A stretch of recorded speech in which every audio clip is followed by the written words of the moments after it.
ఓం నమ శివాయ. భగవద్గీత ఇప్పుడు నేను వినిపించాలనుకున్నటువంటి భగవద్గీతలోని శ్లోకము. అయితే ఈ శ్లోకంలో తాత్పర్యం ఏముందంటే, మనం చేసినటువంటి పూజలు ప్రతిఫలం ఆశించకుండా బ్రహ్మార్పణముగా చెయ్యాలి అనేటటువంటి సంకల్పమే శ్రీకృష్ణ భగవానుడు ఈ శ్లోకంలో తాత్పర్యం చెప్పిండు అన్నట్టు. అయితే మనం ఏదైతే ఒక పూజ కానీ ఒక గుడికి ఒక టెంకాయ కానీ తీసుకొని వెళ్ళినప్పుడైతే మనం ఒక 50 రూపాయలు అక్కడ సమర్పించుకొని 1,00,000 రూపాయలు కోరుకోవడము అది పద్ధతి కాదు, అది మోక్షానికి మార్గం కాదు. ఎందుకంటే ఈ మానవ జన్మ ఇచ్చినదే చాలా ఆ పరమాత్మని అనుగ్రహం.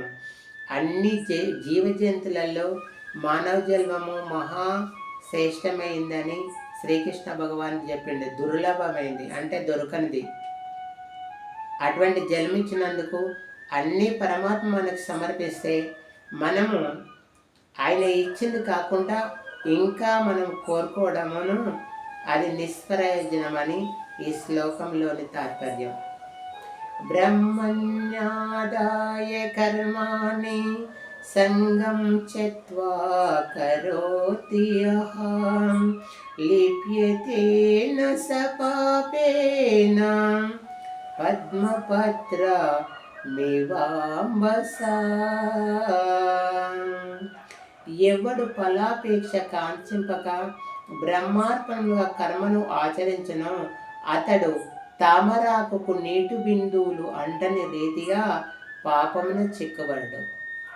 అంటే మనం ప్రతిఫలము కోరకుండా ఏ పని చేసినా కానీ కూడా మనం పాపముల చిక్కుకోకుండా తామరాకుకు నీటి బిందువులు అంటని రీతిగా పాపముల చిక్కుకోకుండా ఒక పూలక బయటికి వస్తామనేటటువంటిది శ్రీకృష్ణ భగవానుడు బోధించినటువంటిది ఉపన్యాసం. జై శ్రీరామ్.